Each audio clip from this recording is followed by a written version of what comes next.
Find the perfect ride for you today with the New Year New Ride sales event at Guam Auto Spot. Get behind the wheel of the 2024 Outlander Sport starting at just $22,995 or only $156 per paycheck. Visit GuamAutospot.com or call 671-478-AUTO.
Wendy's new Cajun chicken sandwich. So spicy, it's pica. You or someone you know looking for a job? Well, Sentinel Security is hiring and they're offering starting pay between $10 to $15 an hour, and they'll train you too. Email them today that you're interested at sentinelsolutionsguam@gmail.com. Sentinel Security, Guam's most reliable security solution for your home and your business. This tastes oh so good. Say hello to the coolest party in your hands. Cold Stone Guam's birthday cake Oreo cookie ice cream taco. They took everything you love. Birthday cake Oreo cookie ice cream, rainbow sprinkles, rich chocolate, and a crispy waffle taco shell and turned it into the ultimate summertime celebration. This signature creation won't be around forever, so grab yours while it lasts. Visit Cold Stone at their GPO or Micronesia Mall locations today. Cold Stone Creamery, the ultimate ice cream experience.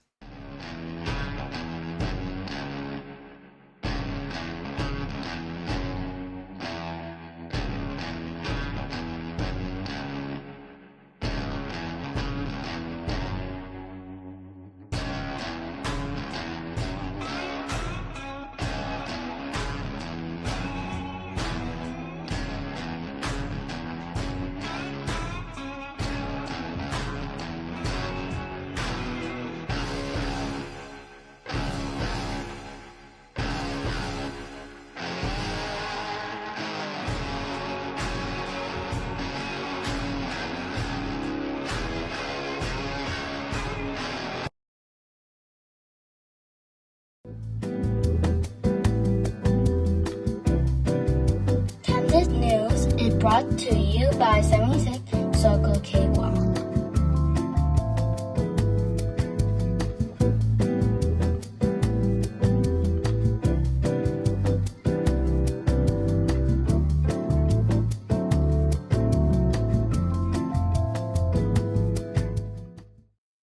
Oh, hello. Sorry, I forgot to change the thing to my camera. Hi, everyone. It's 8:41 p.m. on Tuesday, July 29, 2025. My name is Troy Torres with Kandit News. Thank you so much for joining me in my pajamas.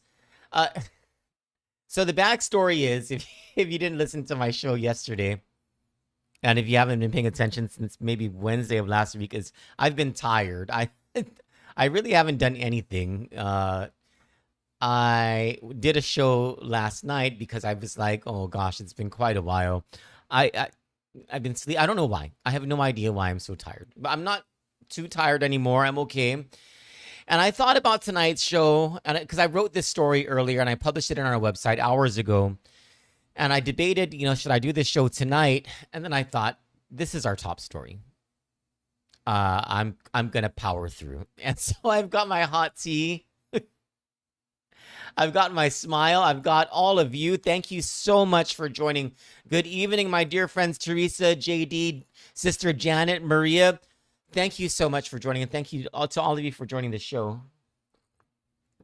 It has been quite a while since I've covered a federal court case.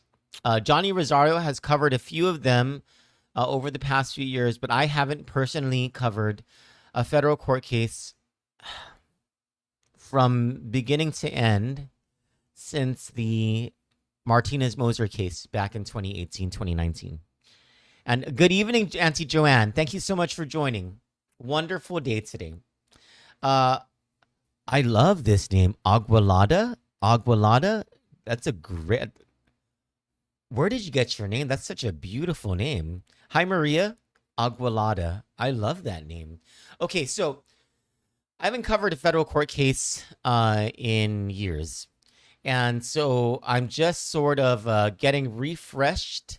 My memory's being refreshed by Johnny Rosario and our longtime affiliate, Jacob Nakamura. Hi, Jackie.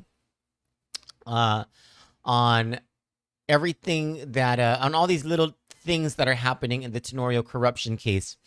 I'm finding my groove again, and it's getting a little exciting as this all this stuff sort of happens, right? So here's the sort of timeline of events. We don't need a refresher on what the Tenorio Corruption Case is, right? Okay, well, in case anyone needs a refresher on what the Tenorio Corruption Case is, the FBI, in a years-long investigation, uncovered, according to their allegations, they've uncovered a conspiracy, a scheme among at least 7 named people, and there are, according to their indictment, unnamed co-conspirators, unnamed co-actors in this alleged conspiracy, were at least $1.9 million in federal program funds. The Pandemic Unemployment Assistance, or PUA program, was defrauded from the federal government and from poor people over a number of years. This was during the pandemic, and this happened allegedly in Guam. And on the 25th of June, August 18 of last year, the FBI executed federal warrants signed by Judge Michael Bordallo, I think, Judge Michael Bordallo, because those warrants have not been unsealed yet. They executed 2 warrants that surrounded Teresa Tenorio. Teresa Tenorio is the lieutenant governor's sister. And then a 3rd warrant was effectuated sometime in February, or executed sometime in February. It was signed in February. We don't know exactly when it was executed, but there are only a certain number of days that the feds have in order to execute a warrant that's been signed by a judge. So anyway, so these 3 warrants lead to or provide evidence that leads to the U.S. attorney bringing a case before the grand jury. And on June 25 of this year, the grand jury hands down a true bill and indicting 7 people. Teresa Tenorio, the lieutenant governor's sister, Teresa Tenorio's boyfriend, Frankie Rosalin, Lieutenant Governor Josh Tenorio's boyfriend, Matthew Tapasnia, Tina Sanchez, Winnie Jo Santos, Kathleen Paredo, and Marlene Pinola. 7 people who have been named so far and charged so far with a host of charges. Now, not all of them have all of these charges. I think Teresa Tenorio is the only one that... Teresa Tenorio shares all of these charges, and then the rest of them share a combination of these charges, and they include federal program theft, mail fraud, wire fraud, money laundering, conspiracy, and witness tampering. Very big case, largest corruption case in the history of the island. So if you haven't heard of it until now, you're now caught up with what's been happening, okay? Or you're now caught up all the way to the indictment. Okay, so following the indictment was unsealed on the following day. No, I'm sorry. The indictment was unsealed on the 27th of June, which was a Friday. And then the defendants, all but one of them, pleaded not guilty on July 3rd. There was a problem with Matthew Tapasnia's representation. That was cleared up. And sometime after July 3rd, Matthew Tapasnia also pleaded not guilty. The case has been, for the most part, unsealed, but there are several documents in the case that remain sealed, the most important of which are the 3 warrants. Now, the indictment has a description of kind of a general description of what happened, what this conspiracy generally was. But when you look at these federal court cases, and I think that's the same as the same is true with local cases, the warrants always have more of the details. They have a far better description of what the feds are saying is the crime or are the crimes that happened. And the reason that these warrants have that much more description is because they have to prove to a judge that there is that probable cause exists, so that these federal agencies can bypass is the wrong word, but for lack of a better term, bypass your right to privacy, your right against unlawful search and seizure. So in order to make a lawful search and seizure, you have to prove to a judge that probable cause exists. And so that's why these warrants always have much more information. And usually when a case is unsealed, the warrants also are unsealed, except when the case remains under investigation, and only because, or mainly because, there are more people whom the U.S. attorney or the FBI, whatever federal agency is investigating it, intends to bring into the trial, intends to charge as well, either in that same case or in a separate case, in a separate investigation. But because these facts and these events coexist. And so one of the main reasons that the feds would not unseal a warrant when a case is unsealed is because the juice that's inside those warrants, they're not ready to be revealed because it's under investigation, because more people are going to get indicted, et cetera, et cetera. So interestingly, in this case, those 3 warrants remain under seal. So when you follow a federal court case, there's so many tributaries. That's why these updates are kind of pretty important, right? And so on our website, on the very first, the top story on the Kandit News website, kanditnews.com, is on the big box. You'll see a picture of Josh Tenorio and Matthew Tapasnia, who is sort of on his periphery.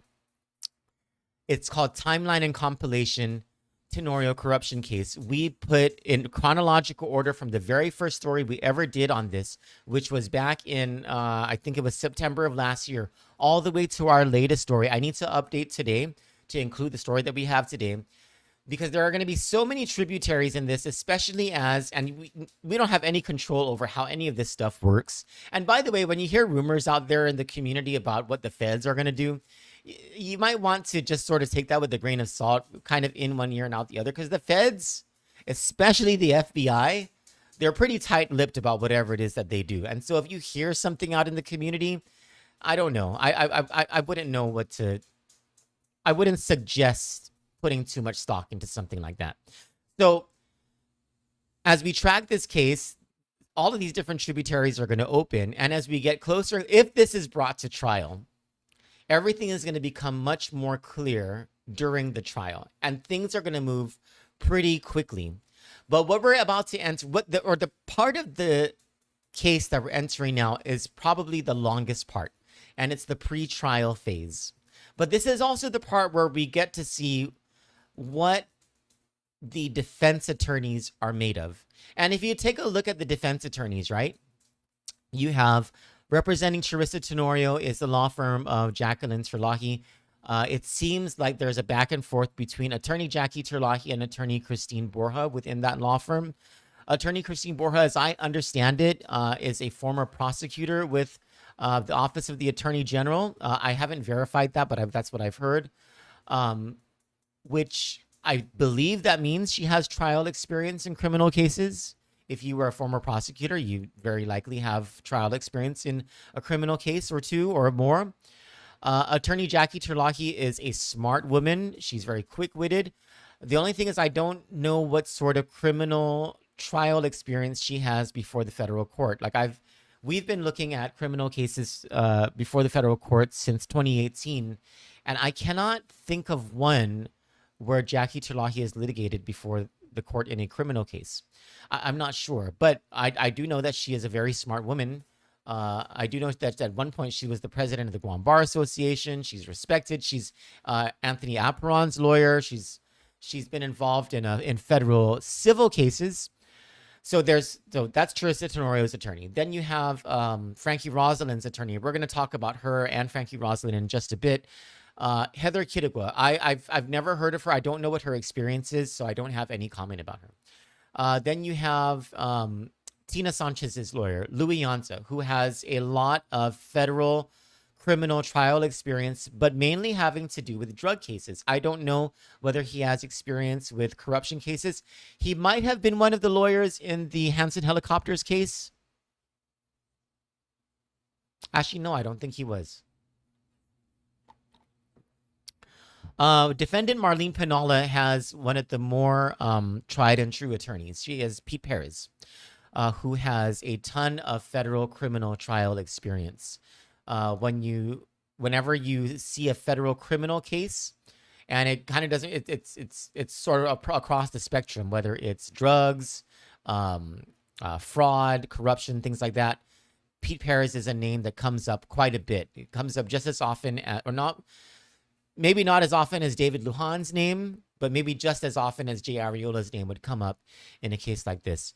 Then you have, I cannot remember who Winnie Santos's lawyer is. Anyway, so it's during this pretrial period, this period between the arraignment and jury selection, that we get to see what these lawyers are made of when it comes to navigating through discovery and understanding what the law is and explaining their ability to explain to the court their reasons why certain things should be done. And what makes this case very interesting is that we've learned that there is more than, so Johnny Rosario is saying that Winnie Santos has Joe Rosano. Okay, that's another big name in federal court. So in federal court cases, federal criminal cases involving drugs, fraud, money laundering, corruption, there are certain names that come up that are big names. David Lujan, of course, Jay Arriola, of course, Pete Perez and his brother Tony Perez, and Joe Rosano. And when it comes to, and if you're talking about drug cases, Louis Yanza's name will come up a lot. So Winnie Joe Santos and Marlene Pinola, I imagine, might be feeling pretty okay about their representation. I can't speak for the others. I've never seen the others in action before the federal court, but I have seen Joe Rosano in action, Louis Yanza, Jay Arriola, David Lujan. David Lujan is spectacular in a trial setting. Now, but we're not going to talk about the trial just yet. We're talking about this pre-trial period. David Lujan is one of those lawyers who prefers that the case gets to the trial phase. That's where he shines brightest. And David Lujan's not in this. He's not among the attorneys in this defense lineup, by the way.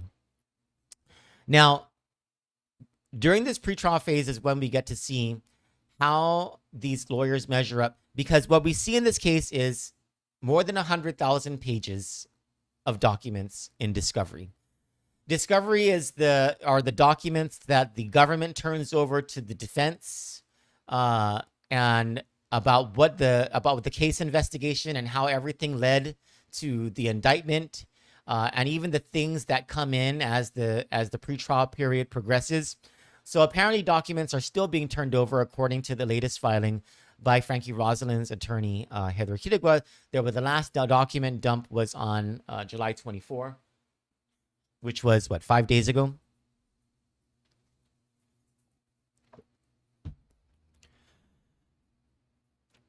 When you have that many documents, when you have that much stuff to work with, there's going to be that much more opportunity for the defense to be able to say, you know what, Your Honor, we believe this, we believe that, we believe things should be done this way, we believe things should be done this way, we believe the jury should not hear this, we believe the jury should be able to hear this. This is the period called pre-trial, when a bunch of motions should be made. There's 7 defendants, more than 100,000 pages of documents in discovery. There is a high expectation that motions soon will be filed in this case, asking the judge, and in this case, the judge is Ramona Manglonia. She is the judge designated by the Ninth Circuit after Judge Frances Tidinko Gatewood recused herself from the case.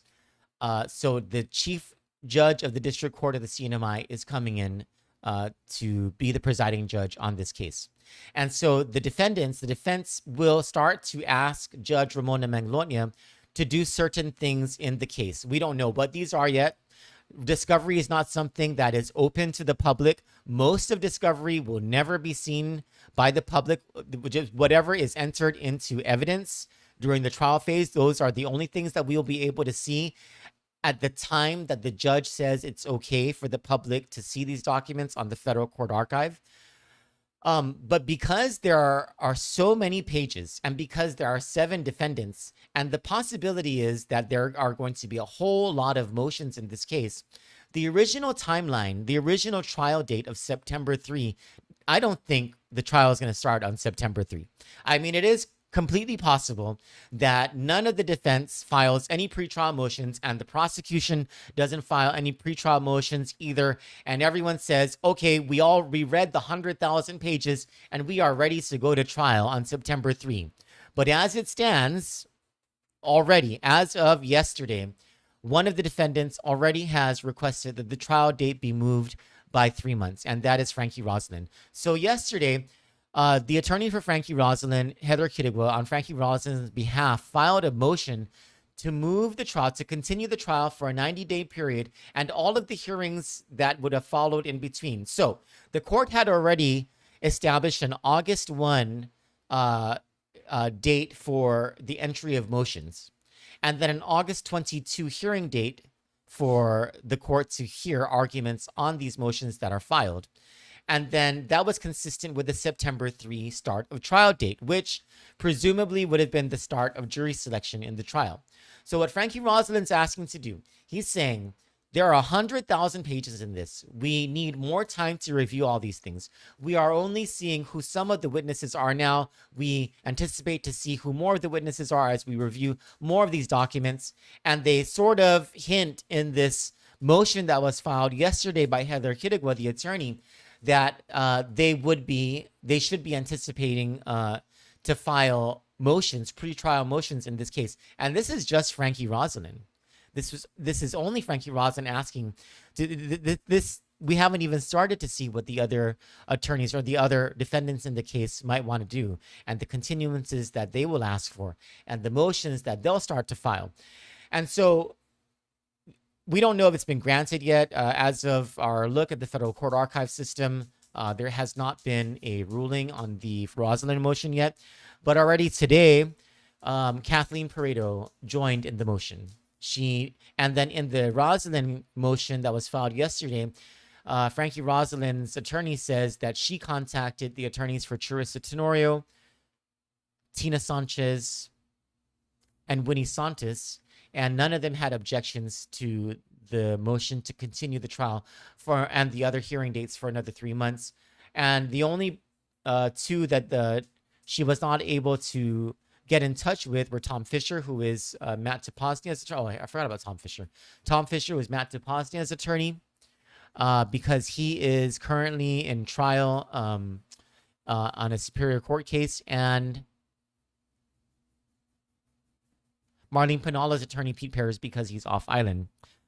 But no one has objected to this. Oh, also Ben Petersburg, the prosecutor in the case, also had, according to Frankie Rosalin's attorney, does not object to the movement of this case by another 3 months. So I don't know when this trial is going to start, but I don't think it's going to start anytime soon. It's definitely not. I really don't think it's going to start on September 3. If the motion's granted, it's going to be what? October 3, November 3, December 3. So maybe the trial will start on September 3. December 3. Maybe. If the Rosalin motion is granted, it would move to December 3, but that doesn't mean it won't be moved again. And the reasons it would be moved, because by that time, the review of discovery should be done. But you have to consider that as discovery is being reviewed, as the investigation by the FBI is being reviewed, and the defense attempts to poke holes into the investigation, they will start to file these motions. I will tell you this is going to be a whole lot of content for Kandit, because as much as the Lord allows it to be possible for us, we will be in court, And just like we did with the Martinez-Moser case, during every single break, we'll come out of court because we're not allowed to bring our phones inside into district court. And we will provide updates on the dot in this case. This is the most important story to us, and we are committed, fully committed to bringing this story as it unfolds. And it's a big story. It's the largest political corruption case in the history of this island, and the people of Guam deserve to be updated as it unfolds. Sandra, if you're just joining us, the delay has to do with the need for the defense to review the more than 100,000 pages of discovery, and a further delay likely will be due to the need to dispense with what we anticipate to be several pretrial motions that the court would need to hear and the court would need to consider, and those things take time. So thank you all for joining, and as whenever an update happens, you'll be the first to know from Kandit News. For Kandit News, I'm Troy Torres. Good night, and God bless you all. We got that dynamite. We got that dynamite. Find the perfect ride for you today with the New Year New Ride sales event at Guam Auto Spot. Get behind the wheel of the 2024 Outlander Sport, starting at just $22,995 or only $156 per paycheck. Visit GuamAutospot.com or call 671-478-AUTO.